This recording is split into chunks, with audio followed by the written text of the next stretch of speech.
شاندر نافدولتی تایبەت bi serokê Amerîkayê li cem hevpêmaniya navdewletiya li dijî Daişê Brît McGurk û balyozê Amerîkayê Kevin William Rourke û hindek nûnerên hevpêmaniya navdewletî seredana bajarê Reqqayê kirin û hindek civîn li darxistin. Li gorî zanyariyên taybet ji bajarê Reqqayê, goşanda navborî gihişt Reqqayê û hindek civîn li darxistin derbarê rewşa xizmetguzariyê li bajar. Her wiha hindek babetên girêdayî dubara avakirina bajarê Reqqayê û pêşkêşkirina alîkariyên pîwîst ji bo vegera welatiyan.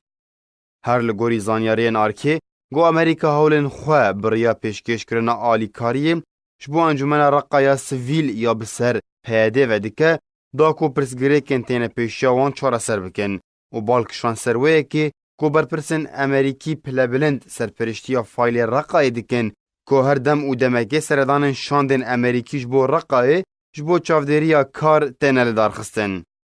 Beriya niha jî William Rourke seredana Reqqayê kiribû û civîn li gel encumena Reqqaya sivîl derbarê karê komîtên xizmetguzariyê û hawarçûnê û avakirinê li parêzgehê li darxistibû. Got wê civînê de Rourke söz dabû got berdewam bin di alîkariya sivîlên Reqqayê ji bo vegera jiyanê. Her wiha söz dabû got hêzên hevpêmaniyê li wê deverê bimînin ji bo rêgeriyê li vegera rêxistina Daişê, her wiha da aliyên Sûrî bigên çareseriyeke siyasî ji rewşê re.